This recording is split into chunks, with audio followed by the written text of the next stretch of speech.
Hey everyone, welcome to another episode of Let's Talk About Sickle Cell, the Sickle Cell podcast raising awareness of the condition and discussing the ongoing issues that we have to deal with every single day. I'm your host, Janika Lear, and I'm also here with my co-host, hematology nurse practitioner, Maya Bloomberg. Hey Maya. Hey guys. So today's hot topic is all about holistic management of sickle cell. Now, for those of you that have been listening, you will know that this is going to be one of my favorite topics because this is where I'm at in managing my health right now. I feel like I've been through the medical expertise and now I'm on my own journey of kind of seeing what works for me. And as we have our specialist nurse practitioner with us on this episode, I think it's going to be a very interesting discussion. And Maya, I'm just going to throw this over to you just to kind of get an intro on, this kind of holistic management of sickle cell and your kind of thoughts on this. I'm glad we're talking about this because when we think about Western medicine and just the conventional treatment of sickle cell, it really focuses on treating symptoms and the disease. So with sickle cell, we use disease-modifying medication to stabilize the red blood cells and reduce the red cell breakdown that leads to pain and organ damage and anemia. But the holistic medicine is really what focuses on the whole person, including their emotional and mental and just spiritual aspects, because at the end of the day, no amount of medication is going to outcompete a bad lifestyle, or no amount of medication is going to help somebody who's just in a mental rut, because we know that mental health can negatively impact our physical health. So when we think about holistic medicine and the holistic approach, it's really addressing the mind, body, and soul beyond just treating specific symptoms and disease. I love that. And I think one of the things that I'm really going to be interested to dive into in this episode is that it's not just about diet. I post a lot about, not taking like opioids anymore and only doing holistic things and, my whole journey. And a lot of the time people say, what do you eat? What do you take? And for me, it's been less about what I actually consume and more about my mind, which is like, I think it's, very interesting to dive into. It is super important but when it comes to diet, it really is so important because the foods that we feed our body, 100% are going to impact how it functions. Like when you have a fresh and a balanced diet, we're improving red blood cell production because we're giving our body the nutrients it needs to actually produce new red cells. It boosts your immune system. It can reduce inflammation and help with energy and really just support overall well-being. So I think for you've been on this holistic journey for so long that you have a really good diet. So that's not what's on the forefront of your brain when you're thinking holistic approach. But mental health is a huge one too. So I'm glad we're going to be able to kind of dive into both of them and see where So let's start with the diet then, because I feel like that's the main one that it's triggering for me. The main reason being is that I can recall on numerous occasions being in hospital, and I know that I want to be doing better. I want to be eating better. And the foods that I want to eat for just something as simple as a salad is not available. And the things that I'm getting is like dairy, it's cheese, it's food, mashed potatoes, like all of these things that really, if we're trying to look at managing health and recovery as well, if I'm in hospital, I'm in a certain state, then there should be certain foods that I'm having that can aid in my recovery. There was rarely an occasion when I was in hospital in the UK where fruits was just an option. Like we might have an apple, but we also might not. And there's definitely not enough for everyone on the ward. Like something as simple as that is crazy. And I have friends, I have family that can come and bring me things, but everyone doesn't have the same support system. So I really think that when it comes to diet, I think this is something that I wish we could, or I wish healthcare professionals or doctors or the heme team, whatever, could investigate this more and see how it can be incorporated in our care, having dietitians, having appointments just for patients to kind of establish what their relationship is with food in particular. And I don't know how that would work. Yeah, I don't think it would fall necessarily only on the heme team because this applies to multiple conditions. Like anytime a person is hospitalized, whether they're hospitalized for cancer, for a dermatology issue, like we know that wounds care can be delayed depending on what you're eating. So I think just we need to evaluate the hospital system and what their approach is to creating that balanced diet. But it's such a good point that it's not easy to eat healthy foods and have that fresh, balanced diet with the options that are given. So I think it's a bigger issue beyond just the heme team, but it really poses a good question and a good point of how can we best address the types of foods that are being offered in that hospital setting. Definitely. And I think another thing in terms of like, you know, patient advocacy and people just kind of trying to go on this journey themselves, it's important to look at how to balance like your diet and some of the things that you might be eating or cutting out from your diet. It's important to kind of look at and consider how they might react with some medications as well, because I can remember being very much like, okay, I believe it was when I was having cholestasis. So I was having issues with my liver, pooling of the blood. It wasn't flushing out, and I looked like I was a couple of months pregnant. It was not a good look. But I remember at that time thinking, okay, I remember learning in school, I don't know why my head went to this, but like your liver can like fix itself, like it kind of refunctions. So I was like, okay, what can I do to help my liver to recover? And it was like green leafy vegetables, lots of things to do with greens. What had happened was, whilst I was on that journey, and it actually started to help. So I started to do more juicing and just incorporate more greens into my diet, because at that time it really wasn't great. And I think also just to mention, when we are unwell, I don't know if this is the same for everyone, but I don't necessarily crave healthy food. Either nothing, or it's like, this is what I fancy and this is what I want. And it was rarely like, I fancy a salad or I fancy this. It was always like, I fancy chips or something. And then, you know, as carers, like my mum or my dad would want to give me what I want because they're like, she's going to eat. So sometimes it was really hard. So my enlarged liver started to reduce in size, which was great. And I will say that I think it was a combination of, you know, me resting, me trying to take less opioids, because I noticed the correlation between, if I was having a crisis, taking a lot of opioids, it would just then lead to my liver being enlarged. So trying to find a balance of that and incorporating more juices and green juice and stuff, it definitely worked. However, what happened a couple of weeks after was I had developed a blood clot, or it was discovered that I had a blood clot. Then I was put on some medication, which the dosage was dependent on my vitamin K level. So for anyone that knows, you know, about kind of your vitamin K, vitamin K is found in all leafy green vegetables. So I was told, don't eat any greens. To me, I was like, this is so contradictory. Like, how am I supposed to not eat a balanced diet? So that's old school. So first of all, we have newer classes of blood thinners called the DOAC. So this is like apixaban, which is Eliquis or Xarelto, that you don't have to have any dietary restrictions. However, there are people who need to take warfarin depending on their medical condition, etc. But warfarin was the one. Correct. But I always tell my patient, I want you to have a balanced diet. Like, let's monitor your PT-INR so you can eat a balanced diet, and I'll adjust your Coumadin dosage, because that should not be an excuse for you to just eat whatever you want and avoid green leafy vegetables. But it's kind of an old school way that we're like, yeah, teach everyone that this is what interferes with the medication. But just understanding how the body works, I rather you have your salads, eat what you want, and then we just do closer monitoring and adjust your medication that way. I want to highlight one other thing you had mentioned about the pain medication, because depending what you take for pain meds, it's either metabolized through your liver or it's metabolized through your kidneys. So when we're thinking about Percocet, which is a combination of oxycodone and Tylenol, we know that Tylenol is metabolized through your liver. Even though it's an over-the-counter medication, there's a boxed warning about the hepatotoxicity, or how it can cause toxicity to your liver.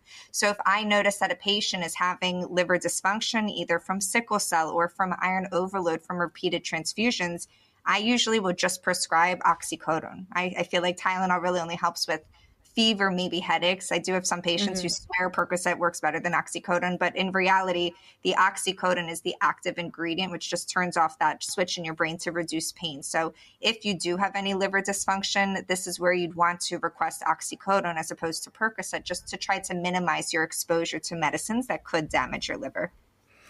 While we're on the topic of medicines, because I know like in the US, the kind of the scope of like opioids and what you take is slightly different to the UK. In the UK, I think we have a lot of, it's mostly kind of like codeines, morphine, I think even pethidine, depending on pain levels, etc. So in terms of those, the deans, or I don't know what kind of group they sit under in opioids, how are they kind of broken down in the body? Do you know? So usually the codeine, like in the United States, it's Tylenol with codeine. If it's codeine by itself, if it's Tylenol with codeine, then again, that's going to be interfered with your liver. Pethidine, I actually don't know. I'd have to look that one up. So I'm not 100%. The anti-inflammatories, like your NSAIDs, like ibuprofen, Aleve, Motrin, naproxen, those are metabolized through your kidney. And again, we know that sickle cell can affect your kidney. So if you have any kidney dysfunction, we'll say to limit use of that too.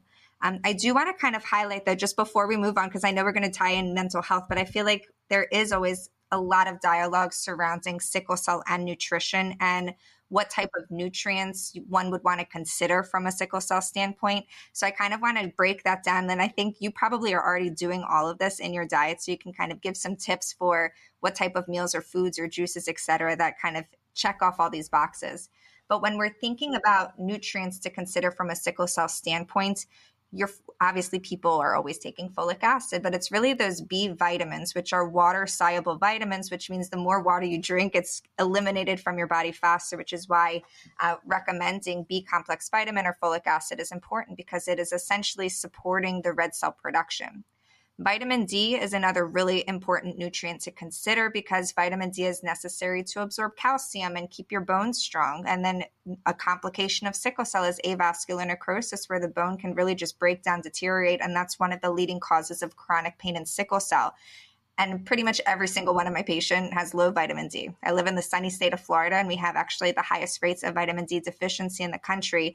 And just in general, people with darker skin absorb less vitamin D from the sun. So this is a level that everybody should be checked. And we do have some data that shows that low vitamin D levels can actually increase sickle cell pain. A third nutrient to consider is magnesium, because magnesium is an intracellular ion. So it's something that keeps the cells hydrated. So if your magnesium is low, that can trigger sickle cell crises. And then the last one, which I'm not going to say is for everybody, but iron is another nutrient to consider, because iron is another building block to create your hemoglobin, which make up your red blood cells.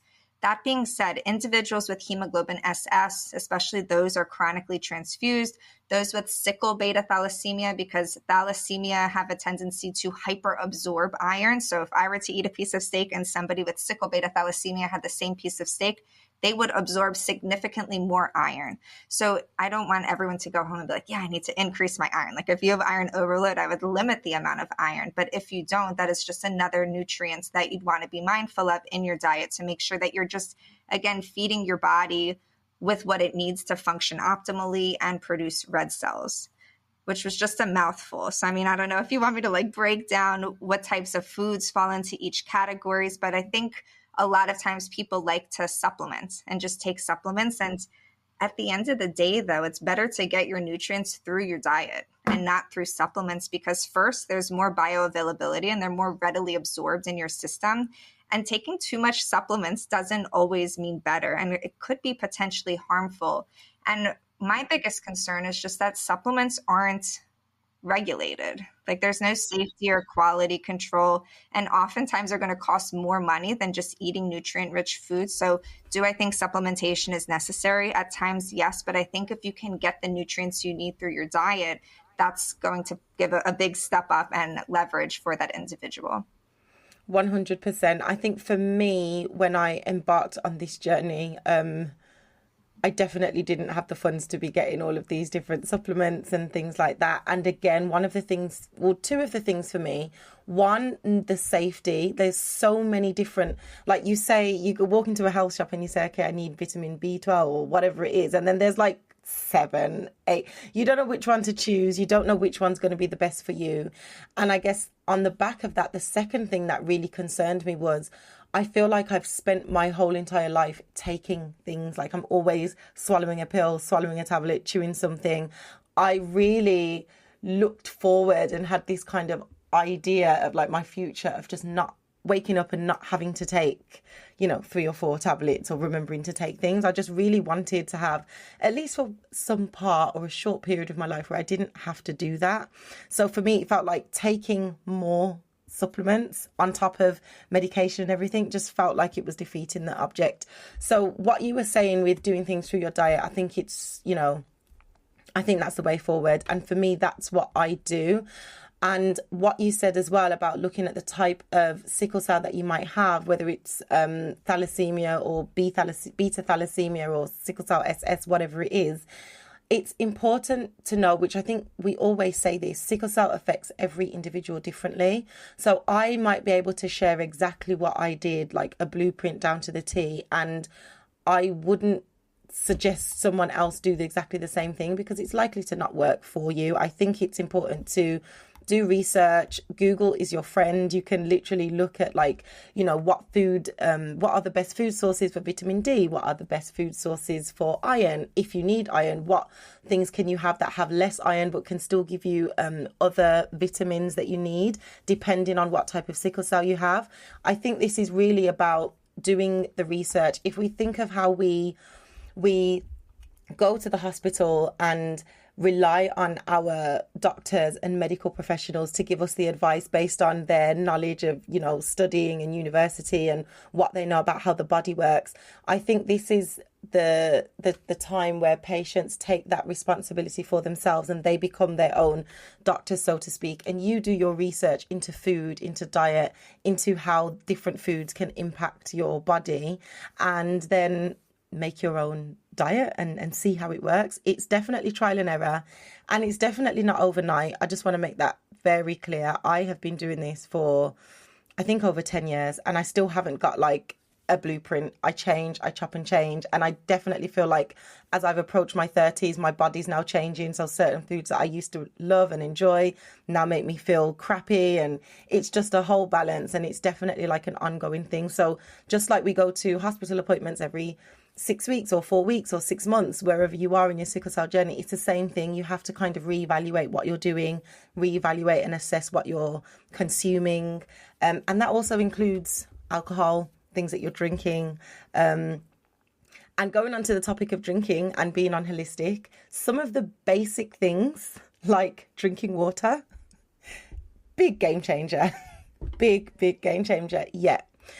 I thought that I was drinking enough, and by enough I mean probably 1 liter, maybe 1.5. I know that's not 1 liter is actually a good amount, but it's again learning what works best for your body, as you said. So that used to be my go-to. Like if I've had 1 liter a day, I felt really good. And there was one time where I just thought, okay, do you know what, I'm really going to try and drink more. And I was like, pouring, measuring, trying to kind of time it. Every day I would have like 500ml bottles because I can drink one of them in like one go. And I saw how much I could drink. And I think one day I'd done like about 3 liters, which is now my average. But what I definitely noticed was that on the days where I drank 3 liters and I got there, maybe say I woke up in the morning up until about 3-4 o'clock in the afternoon, I slept better and I had less fatigue. I don't know how, I don't know why, but I noticed the difference. And I couldn't believe that my whole life, maybe all I had to do was drink more water.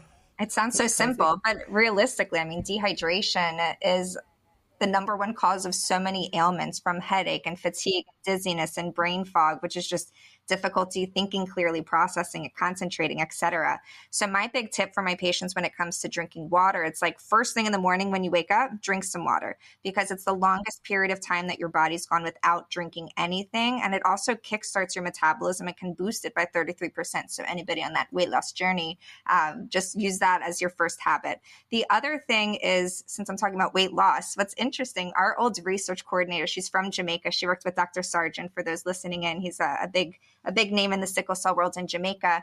She said when she was in Jamaica, she could tell all of the individuals with hemoglobin SS because they were so thin and had difficulty gaining weight, where in the United States, our obesity epidemic just does not have that as an issue. But if you find yourself being an individual who has difficulty gaining weight, it's important to try to gain weight with high nutrient dense type of foods. You don't want to just go to your McDonald's or Burger King and have fast food and high calorie, high fat contents, because you're not feeding your body the nutrients it needs. And that's going to end up leading to fatty liver and other health issues. So I would say for individuals trying to gain weight, think of sources that are high fat, high calorie, but of good fat. So peanut butter and avocado are two really good foods that you can consider adding if you're trying to increase your weight. Smoothies are amazing. Like I love putting avocado in smoothies because it makes it a nice, really creamy consistency. And then when we're thinking even in the hospital setting, when you don't have a significant appetite, not eating is going to delay your recovery from that sickle cell crisis. So when I have individuals who are having difficulty just maintaining their appetite, I usually will recommend, supplement with a protein shake at that time, because at least when you are eating, you're prioritizing that nutrient rich foods that are going to help give your body just the basic nutrients it needs to function. But again, if you have kidney issues, you don't want to overload the kidneys with more protein because it's increasing the workload. So it's really important just knowing your body and knowing your ailments and what your potential sickle cell complications are, because it's not a one size fits all. I hate when providers admit somebody with sickle cell and it's just like a cookie cutter treating everybody the same exact way, when in reality, there's just so many nuances and differences when it comes to management. And my last hydration tip is you can get a lot of hydration from foods as well. So we always think pushing fluids and water, etc., but you can get hydration from smoothies, from soups, from salads, from watermelon, cucumber, all of these water-dense foods. And when we're talking about jaundice, the yellowing of your eyes, it's the one visible symptom of sickle cell, unless you have AVN and you're walking with a limp, that the way to try to treat jaundice is one, by taking medicine that's going to reduce the red cell breakdown, because when your red cells are breaking down, that's what's causing the increase in bilirubin, which then is causing the yellowing. But the other way is just to increase the elimination of it, which is just by drinking as much fluids and hydrating so it's cleared from your system. Definitely. And for me, a good way to measure my hydration as well is checking the colour of my urine. Might be TMI, but I'm going to go there because I think it's very important. And for me, it's some of the signs of just like I can be having such a busy day and I'll go to the bathroom and I'll be like, oh my God, look, haven't drank enough water, and straight away.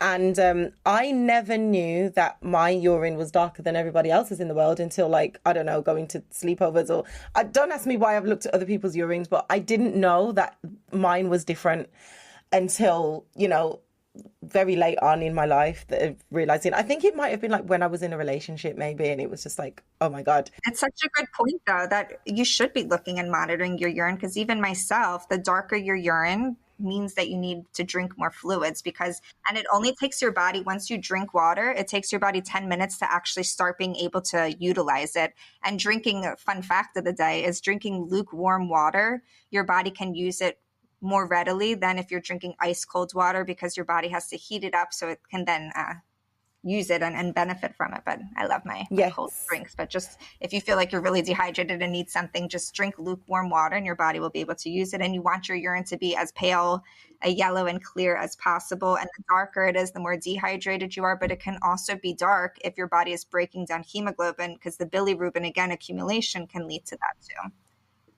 I feel like we've really hit the nutrition with sickle cell really, really well. Is my biggest sign for that was when I was having liver issues. Anytime I've got liver issues with my liver, it's like super, super dark. So we touched on hydration, and I mentioned water, which was just like a basic level of something that I thought, why didn't I know this? Going back to just these basic tips, which interestingly enough, there's a reason why. So for those of you that may or may not know, I'm the author of a children's book called My Friend Jen. And the very first book is, it's called A Little Different. And it's all about the basic things that someone living with sickle cell can do to stay well. And I include these basic 3 things for the simple fact that these were things that when I went back to basics and wanting to kind of do more for myself in managing my health, I did these 3 things, and honestly, it made a complete difference in my life. So one of them was drinking plenty of water.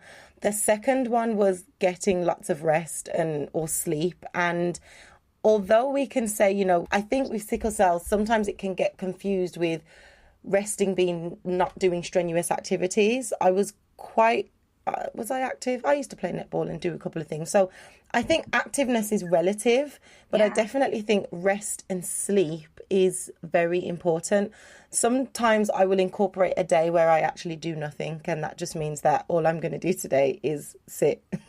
But that's mental exercise because that rest is self-care. So it's all a balance. But physical activity is very important. I mean, when we look at the recommendations, it states that everybody should get around 150 minutes per week of physical activity. And there's a lot of benefits, obviously, for your heart health. But from a sickle cell standpoint, when we're thinking about the complication of avascular necrosis, we want to keep our bones as strong as possible. So we talked about vitamin D supplementation so our body can absorb calcium.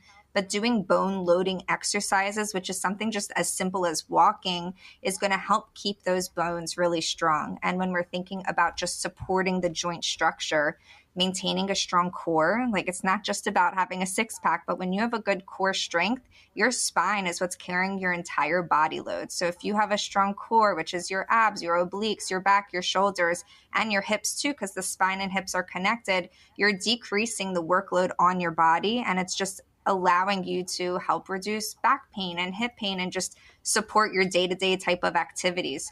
So generally speaking, my recommendations for individuals to be physically active are first, you want to warm your body up and you want to do the cool down because the warm up is stretching, getting your body ready, while the cool down helps break up that lactic acid so you're not going to have the muscle soreness. I always like low impact type of exercises. So I mean, Pilates, yoga, that's my jam. I love it. But if you've been working out consistently for a while, it's not unheard of. Like I see this one person on Instagram, I think he's called Sickle Cell God, and just he's a bodybuilder. He does insane type of exercise, and it's really inspirational. Oh my gosh. It's crazy. But it's not like he just did that overnight. You have to build your endurance and start slow. So if you're trying to gain the muscle, you want to do low weights with higher repetitions. So many times you'll get a personal trainer. They're like, yeah, let me see how much you can max out with this heavy weight. If that is your personal trainer, he does not understand sickle cell, and find somebody else, because doing high weights, lower reps is more likely to trigger a sickle cell crisis because this is a physical stress on your body. And something other just so simple that you wouldn't even consider always is making sure you have a towel, because I've had a patient where they sweat during their workout and then there's a cool drift from the AC, and that temperature change then triggers a sickle cell crisis. If you have access to a pool, that's another really, really great physical activity because it's basically removes all gravity from your body and zero buoyancy. So that's another way for cardiac health. But physical activity really is so important. And even if you can only start off doing 2 minutes before you're in pain, that's 2 minutes, and then you keep growing on it. Like when I have all these herniated discs in my back from twin pregnancy, and when I was doing physical therapy, some of the exercises I could only do 6 reps, and it really bothered me because I used to do Orange Theory. Like I literally was doing Orange Theory up until the day I delivered my daughter, and I'm like, how am I so weak? I can't even do this. She's like, this is your progress point. So like next time, just keep 6 as your benchmark, and you just realize you have to build the endurance and be patient with yourself. But sickle cell is not a reason not to exercise. And just when you exercise, I mean, it releases so many endorphins. So talking about mental health, which we haven't even dived into yet, it's great for mental health. Definitely. And I think something that you said there, it's, everyone's individual journey, and it's progress. I think sometimes we might do something and then get a crisis, and again, this might be just our mentality or to do with the mental impact of having the condition. Our automatic response is we don't want pain. So if you've done something that has triggered the pain, you then think, okay, I can't do that. And I do think it's very much when we talk about, like the mindset and stuff, it's about, okay, let me try that again. How can I do it differently? What did I do differently? And taking into consideration everything that we have mentioned so far up to this point. Are you hydrated? Did you warm up? What have you eaten? All of those things can be a contributing factor to you doing something that then led to, the pain. So I think it's when we say holistic, it really is considering the holistic approach to each individual activity, especially when it comes to things like exercising or not exercising.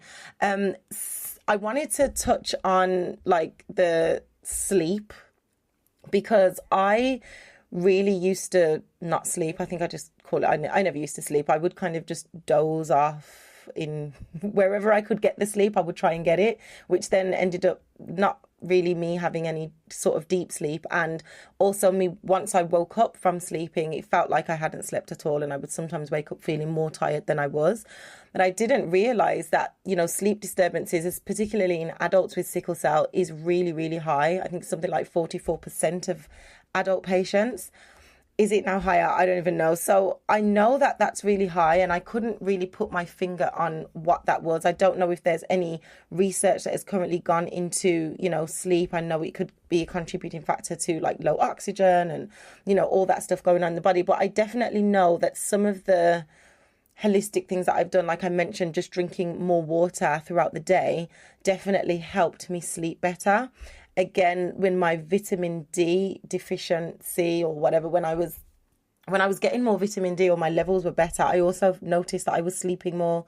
And again, it's contributing factor to the pain. So I know that once I get into, if I've had a very busy day or a busy week and I get to that stage where I relax, the pain suddenly hits me. It's like adrenaline's gone and I suddenly get that bout of pain, which then makes it difficult to sleep because I'm in pain. So there's so many different factors.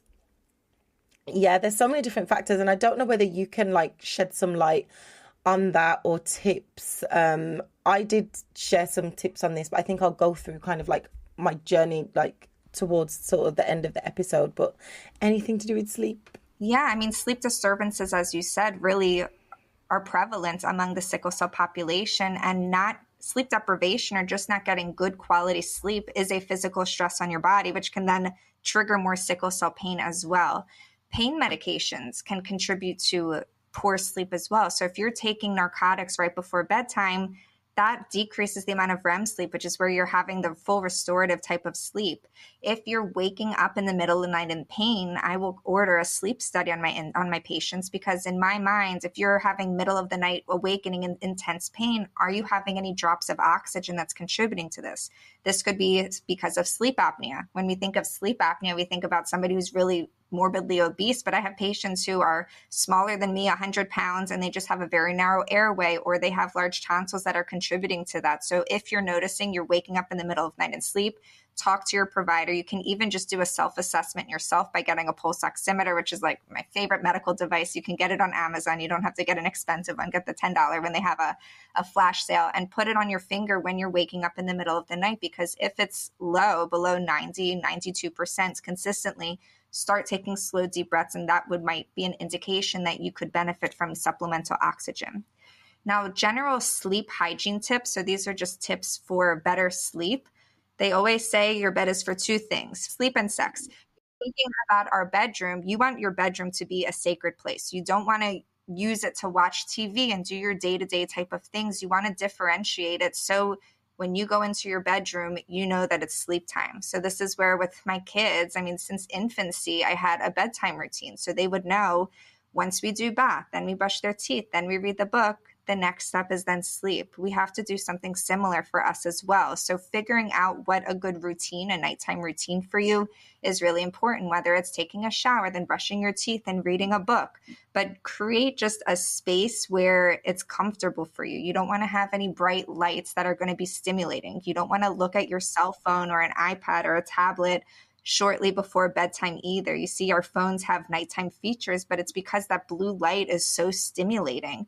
So I think just being mindful about what your nighttime routine is, and just start having some consistency and really only using your bedroom for sleep is important.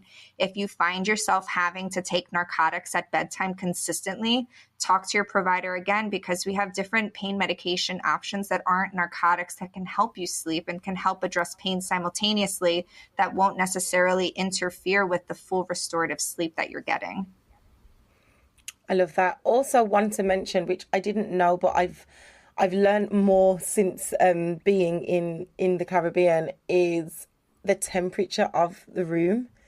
Because I know that when, sickle cell, cold is a trigger. So immediately I'm like, okay, I would have like an electric blanket and a heat pad and stuff like that. But I never thought about this until like upon reflection, realizing that, sometimes when I was like too hot and, just too warm, it was almost like uncomfortable as well and disturbing the sleep. Whereas now being in like Jamaica and having a hotter country, like I always try and put the fan or the AC on in the room to cool it down before I go in. And I notice that as soon as I go in, and if I'm reading or whatever I'm doing, meditating before sleeping, it's like a game changer. And I'm like, this is so weird because I always think cold. And it's healthier for you to sleep in cooler temperatures too, it says. Like you live longer. There's studies showing that. And I think what we didn't touch on is just your stress levels. So I think we can finally start talking about mental health and managing stress at this point if we want. But if you aren't managing your stress, stress negatively impacts everything, including your sleep. And as you say, when you're finally trying to go to bed, this is often the first time in a busy day where you have enough time to slow down and your mind is just racing with all of these thoughts. And when you're noticing the pain and you no longer have the distractions of the day. So I think stress management is just so important. I know we always say, oh, just stress less, but it's obviously so much more than that. So I think it's identifying what are your stressors, what are things that drain you of your energy and you want to kind of limit that, what are things that fuel your energy and start doing more of that. Learning to ask for help, setting boundaries, like focusing on what you can control and what you can't control. But I think from a mental health standpoint, stress management is so important that let's talk about it. Yeah, I think for me, that was like the biggest eye opener. And I would say that because I always thought that I was like this happy and positive person. I generally am a positive person, but it wasn't a healthy positive, which is what I realized from going to therapy. It was an unhealthy positive because it was like something would happen and I would think, yeah, but it's going to be fine. And yeah, but it's going to be fine. And only focus on this. But at the same time in doing that, it's great to have a positive outlook and just, tell yourself that these things don't matter. But in essence they do, especially if it's someone, I'm not even going to just say sickle cell. If you're living with a chronic condition or chronic pain, it's not something that's going to go away. I use this kind of explanation to my parents when I was like, I started having therapy and they were like, how is it going? Do you feel like it's working? Like, do you think you need more? And I was saying to them, having therapy, like having ongoing therapy to manage stress levels, to manage, your mindset and all these different things, or even like your experiences that you've been through, it's different to what they knew. So for example, you might go and see a counselor for your relationship or something like that, where you're having a problem. And the difference is, say, let's use a marriage, for example. If you go to marriage counseling or marriage therapy, you're going because you're having an issue in your marriage. You identify the issue, you fix the issue, and then hopefully you're able to move on and continue your happy marriage. Sickle cell or any other chronic condition or chronic pain is something that it's never going to go away. So it's not like, okay, how are you managing today? Okay, let's find a solution for that. And then you're going to go on your merry way, because there's going to be so many things that we have experienced. There's going to be so many things that we will then go through, and there's going to be so many more things to come. So I think it's about finding things that work for you. And a lot of them, it like simple things like having a bedtime routine. It sounds very childlike, but these things like really do help with your mental health. Again, I think when being in hospital and being around certain medical settings, just realizing that actually PTSD is something that is very common, which, is unspoken about.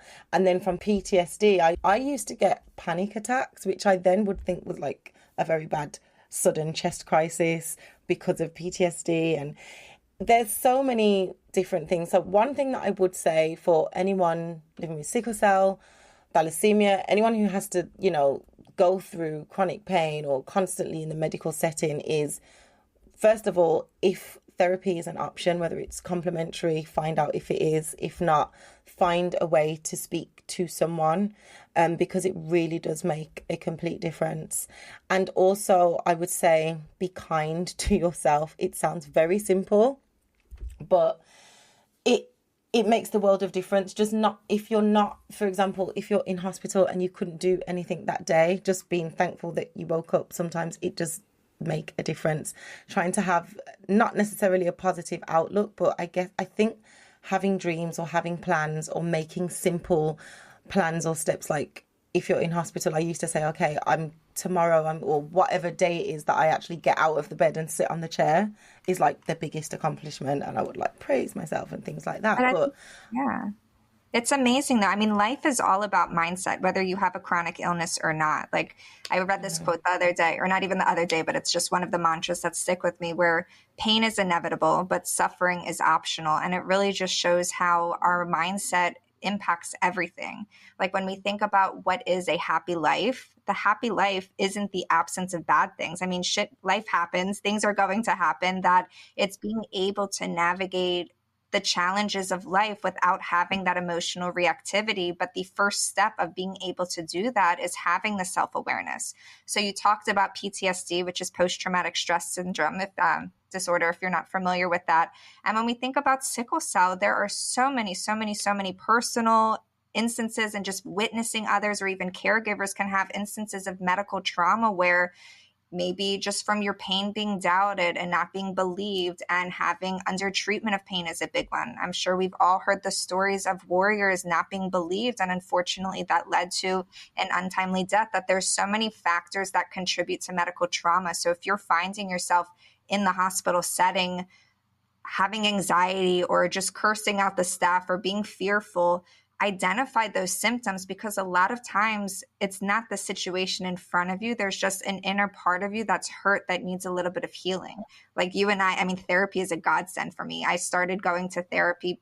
It was actually interesting. I started following a childhood psychologist, and because I wanted to become a better mother, and she would post these different things. And one time she posted about people pleasing. And it was the first time that I realized my people pleasing, toxic positivity, overthinking, overanalyzing ways actually isn't just a personality trait. This is learned behavior that we do to protect ourselves. So it's like once you have the awareness of what your triggers are and what these self-limiting beliefs are, you can actually act on it. So one time I've been in therapy for a few years now. Now I spaced it out every few months, but I was doing it weekly. Then I went to every other week. Then I went to once a month. And now I'm like an every 3 month type of maintenance, because life is lifelong. Our healing journey is lifelong. And we're going to have things that come up, and having that individual who only knows what you tell them, they don't have any of their own beliefs. Like their job is really to just help you process what you're saying and just view different perspectives to help you navigate that. One day when I felt like I was doing really well, she was like, you know what, why don't you just start keeping a trigger log?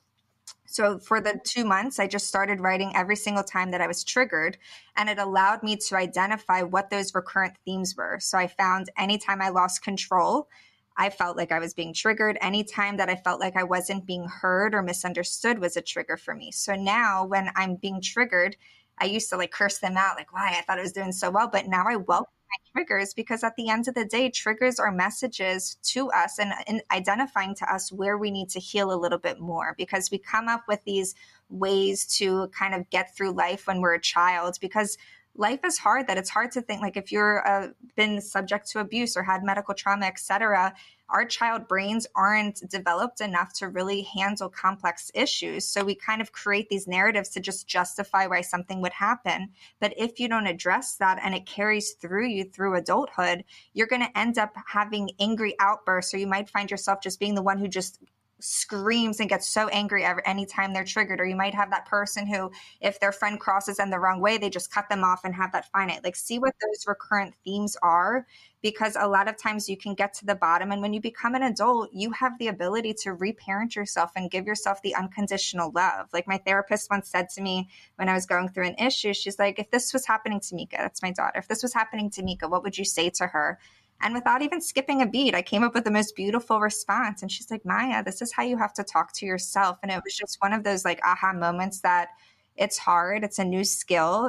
We're not taught to deal with uncomfortable feelings as children. And a lot of times our parents weren't taught to deal with uncomfortable feelings. So they might just say, hey, you got to grow up, or just don't be sad, like, and try to push it away. Or maybe they're uncomfortable by the feeling, so they're just trying to fix it for you. But as a result, we become adults who don't know how to navigate the difficulties of life. So it is uncomfortable, like sitting with uncomfortable feelings, but you have to give yourself grace. And once you kind of understand where these responses and reactions are rooted in, you really can get ahead of them. So awareness is key. First, the awareness is going to come after the fact. Then the awareness is going to come like in the middle of triggering. And then the awareness comes before, which is when you can really intervene, which is where you're at a point where you can navigate life and just be that calm person. And I realized just through therapy that a lot of times people's reaction have nothing to do with you. It's just they're projecting their own insecurities and limitations onto you. And just, I think, understanding that allows me not to be as bothered by people's responses and rather have more compassion to them. So I always say hurt people. And your silence and staying calm to those people is honestly more powerful. It might trigger them even more. But again, that's their issue because they haven't put the time in to put the work in. But mental health is so important. Having that self-awareness is so important. You can do a lot of work without a therapist, but if you have access to that or the availability of one, it really is just a game changer for sure. 100%. And I think what you said there, talking about, sometimes just not saying anything to the person that is causing this pain, because it really is like, I sometimes say like, it's none of my business, why ever they're doing that. The difficulty in that, which I found, and I definitely had to learn how to navigate, in the last sort of kind of, I'd say 5 to 7 years, is when you're in a space where it literally is out of your control. So for example, the person that is being the aggressor in the situation is also the healthcare provider. How do you navigate and have the mindset to manage that? Because of course our initial reaction sometimes, especially if you add pain into the mix, is definitely going to be, it's the anger, it's the frustration, the wanting to get your point across or get how you feel across. And it's really difficult then, because then you become labeled either a difficult patient, or if you're a black male, it's suddenly like you're being aggressive. They're suddenly like, telling you to calm down when you have every right to, defend your boundaries and defend your kind of self-respect. So it's a lot of self-work, like you said. A lot of the time, how people treat you, it says everything about them, and sometimes it really is nothing to do with you, and it's their own demons that they have to battle with. And this is why I think everyone in the world, in life, should have therapy, because I think it would help everyone else around them as well, everyone that they have contact with, whether it's work, whether it's family, whether it's friends. It really would help everyone around them. But doing the self-work for yourself, sometimes it's about how to not react in those situations. And I found like mindfulness, meditation, sometimes again, it causes a different reaction, but the reaction is, okay, you ignoring me, why are you being silent? Why is it this? Why is it that? But that used to be my immediate go-to. And it wasn't that, I didn't have the powers or the energy to argue with this person. It was just like, what is the point? Sometimes if you take a moment and think, okay, if I react like this, then they're going to react like that, we're still going to have the same results. And when you're yelling, you're advocating for yourself, you're yelling, you're getting frustrated, they're not listening, you're not getting the pain meds, but that anger and frustration is going to worsen your pain. And then if you have a doctor who's already prejudged you in their mind, they're going to be like, oh, this person's definitely a drug seeker. So it's definitely a balance. So this is where having the awareness, like the best way to speak to medical providers is, even if they're wrong, it's at the end of the day, we all deserve respect. Like I treat all of my patients with dignity and respect. And I think that needs to be a mutual between provider and patients. And if you're unable to communicate effectively with your provider, this is where having a friend or a family member help advocate for you is helpful, because even the most eloquent person, when you're having pain, it's very difficult to speak clearly, and just that mental stress. Totally. And if you have medical trauma, it's extremely triggering. So a lot of people haven't had the awareness. So I think having a support with you can be helpful. If you don't have support, there's patient advocates in the hospital that you can call and see and just talk to them and let them know what the issue is. So there's kind of ways to navigate it. But my big takeaway is just try not to scream at the providers. I 100% understand why people do and where the frustration lies. I've had plenty of patients yell at me, and sometimes me staying calm and listening to them ends up being even more triggering to them, where I understand, I get where it's coming from. I'm just trying to solve this problem. But when you get to that point where you're escalating and you're angry and you're screaming and you're cursing, you're much less likely to get what you need, even if it totally is warranted. So it's definitely a balance. I love that you touched on mindfulness, because I think we're talking about mental health, but beyond having the self-awareness, what are other things that patients can do? So mindfulness is a form of meditation. Meditation is amazing. Like I used to go to therapy, and then after my therapy sessions, I would meditate for like 30 minutes, which would just silence my mind enough to kind of just just process the information. Meditation is freaking hard. Like, you hear how fast I talk. My mind is going like a mile a minute. And it really gives you the time, though, to just silence your mind so you can really hear your inner guidance and just your intuition and just navigate those difficult feelings and whatnot. So I had to start with guided meditations. I couldn't just do the music because my mind would deviate every time. Like, I remember the first meditation, it was 10 minutes and they're like, and it said 7 times, if you find your mind drifting, just come back to the breath. And like, literally just come back. And I'm like, oh, I drifted. Every time I was drifting. But stick with it, because it's been amazing for me. It was not easy. It took several times of practicing, and now I can do 30 minutes, but it really was just like 5-minute bursts. But mindfulness is a different type of meditation, and there's a lot of different ways that you can practice mindfulness.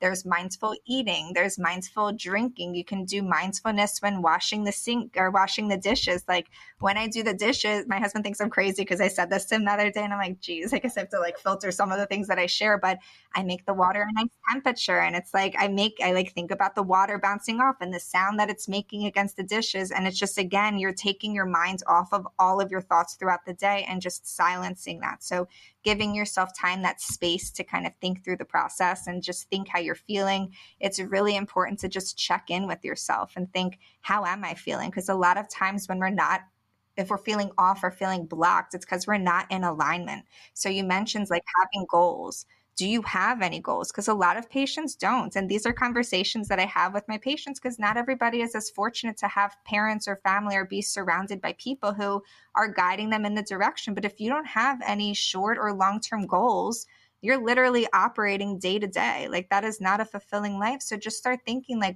what do you want to do with your life? What are things that make you excited or that you're passionate about?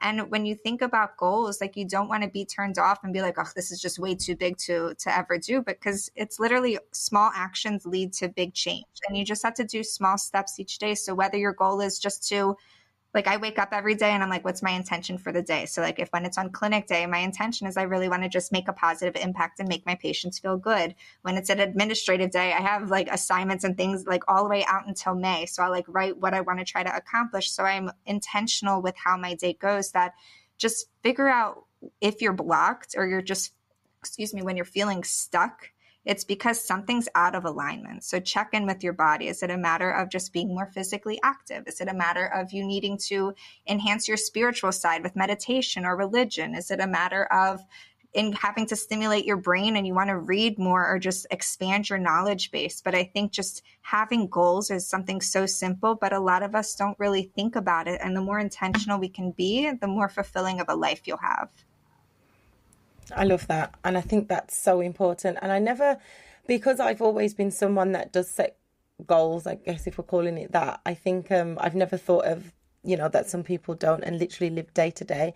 I definitely know that there were times, especially when I was in like the worst complications or going through really bad crisis, I would definitely just feel like, oh, there's just no point in even thinking about the future or thinking about anything, or even trying to set a goal or make plans, because they always seem to just get cancelled, or just I felt like I was never going to get there.